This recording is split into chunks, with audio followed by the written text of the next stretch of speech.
Hey, we're going to take a look at our top 5 favorite things to do in Georgia.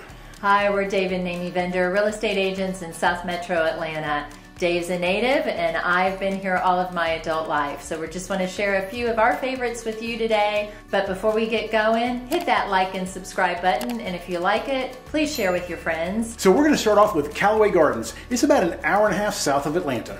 Located in Pine Mountain, Georgia. And it's extra special to us because that's actually where we got engaged. But I think one of the things we really love about Callaway Gardens is you can go there for the day, you can go there for a few hours, or you can go there for a week, which some people make a vacation out of it and come from all over. They have cabins, they have got a lodge. We stayed at the lodge probably 20 years ago, and it was, man, the lodge now is beautiful. It's absolutely gorgeous. Renovated a few years ago. It's classy now. It's really nice. And talking about, going for multiple days, a day pass for an adult is about $25. You can get a year pass for 2 people for $100. So if you go twice, you've paid for it. And if you live anywhere around here, once you go the first time, you're going to want to go back. Absolutely. Now, they don't let you use that for the Christmas time, but otherwise... Well, and they have a bunch of other special events you have to pay extra for, too. Like, they have a big ski competition, which is amazing. They've got the fireworks, of course, in like 4th of July, whatnot. You've got to pay extra for that. They have Robin Lake, so if you go there in the summertime, and I think it opens around Memorial Day, they have professional, like, water skiers, and they do, like, a water ski show. They do have the lake there. Our kids were not huge fans of swimming in the lake. Some kids love it, but what they did love, they had this like obstacle course. So it's like, if you think of... I didn't do it, he did. These industrial, inflatable obstacle courses on the water. Right in that Robin Lake area though, they have miniature golfing. They have a little like train that you can get on with your kids and kind of just ride around the area. They do have locker rooms, so they have places you can go and you can shower before you leave. They have a covered pavilion area where you can go. You can bring your food, you can bring your own snacks and drinks, but they also have basically just poolside food. So the Butterfly Center, if you go, this is the must-do. If you do only one thing at Callaway Gardens, you have to do the Butterfly Center. It's this pavilion that's made for butterflies. So when you go in, it's pretty human. Expect your hair to either curl or straighten, whichever way it wants to go when you go in there. But there's probably thousands of butterflies, I'm guessing, in there at any given time. They're continuously raising new ones, and they're just flying everywhere. It's a great photograph opportunity, especially with little kids. Yeah, it's a great educational experience. They have, I mean, if you want to go and read about the different butterflies, things like that, there's lots of teachable moments with kids too. You can rent bicycles. There's like 10 miles of hiking / biking trails. You can picnic. Actually, when we went and got engaged, I brought a little grill, and you can grill out. Here's the romantic. But Callaway Gardens, almost everybody's going to associate it with the Festival of Lights at Christmas time. And that starts right around Thanksgiving and goes through New Year's. They have the tram. The Jolly Trolley? Yes, the Jolly Trolley. We have been on that, and we have been where we were sweating. We've been on it where we were freezing and had earmuffs and caps on and everything else. So she even had a hot water bottle. Yes, I did.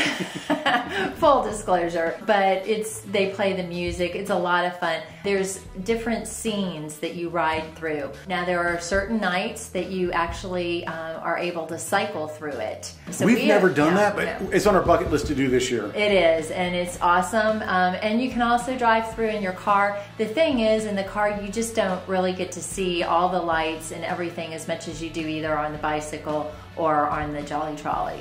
So second on our list is Amyvender Falls. So Amyvender Falls is about an hour and a half drive north of Atlanta. It's in Dawsonville. It's very close to historic Dahlonega. So if you do go up to Amyvender Falls, you want to go by Dahlonega. It's a really cool little town to go to. And it's in Blue Ridge, with the Blue Ridge Mountains. So there is a lodge at the top of the falls. It's these beautiful falls where you can park at the bottom and you can hike up. When we first went there years ago, you could only hike up to the bottom of the falls, and then you had to go around to the top of the falls. But now they have stairs, and you can climb all the way to the top from the bottom. They have camping there, and it's actually the beginning of the Appalachian Trail. So if you really, really want a lobster sandwich, might take you a week or so to get it, but it's 2,200 miles. That's where the Appalachian Trail starts. It ends in Maine. You go across 14 states. I've hiked about 100 miles of it. over, not at one time, over different times, you know, with months in between. But it really is quite a beautiful area. It really is. You know, we've gone and we've stayed in the lodge before, but again, this can be a day trip, and then you go and you have people that stay for at least a long weekend. When we stay at the lodge, it's usually for 1 or 2 nights. We've never done more than that. We're kind of done and ready to go back. I mean, it's nothing that I think really you want to go to and stay for a super long time. Absolutely. Okay, so third on our list is the Fox Theater. So if you want to get your culture on and go downtown to Atlanta, the Fox, it's a gorgeous theater. So this was started by the Shriners in 1929, if I have my year right.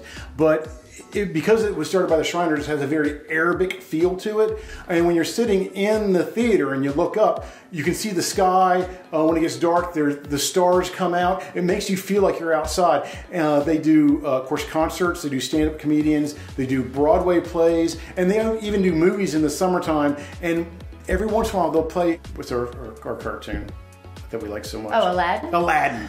And we've never been able to go see Aladdin there, but it would be just the perfect venue to see Aladdin with, because it is a very Arabic feel to it. It can be expensive, so if you go and you get advance tickets, but one thing you can do too, if you just find that you've got the time to go, or there's a play or a concert that you want to go to, you can go on Ticketmaster, StubHub, any of those outlets and get last minute tickets sometimes. Just talk to a friend, got his $300 Hamilton ticket for $60, and that was with all the add-ons. So basically people that have to cancel and are not able to go, they just sell them right there. So that can be a cheaper opportunity to go. We love to go either depending on if we've got a matinee or if it's an evening, like to go for lunch beforehand or dinner and drinks afterwards. So you can really make a special day of it.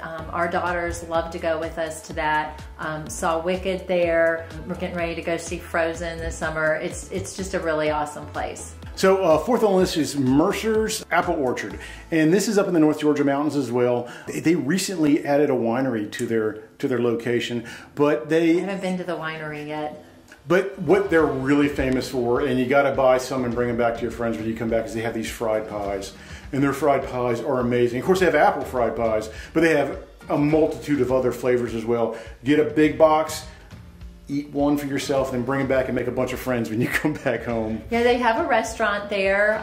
They have apple cider, which is awesome as well. But you know, in the fall, which is really when we love to go, you get to see the changing of the seasons, the fall leaves. But they have their apple festival up there. So Mercers is not the only orchard in the area.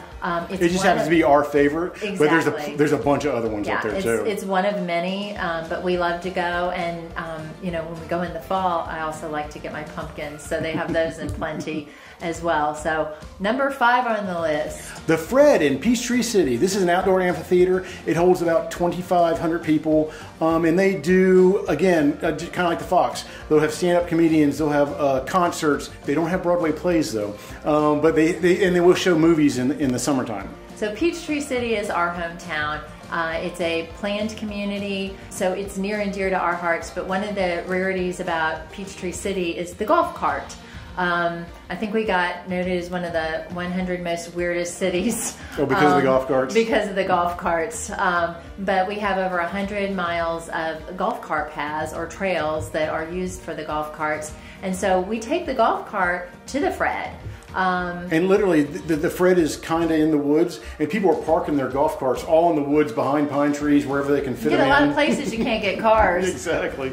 But, and one of the nice things too, while they have beverages and they have food that you can get, they also let you bring it in, which is really nice. A lot of places don't allow that. So a little story on the Fred. So we went there to see Smash Mouth, and we were lucky enough to be able to get a table. We were down front.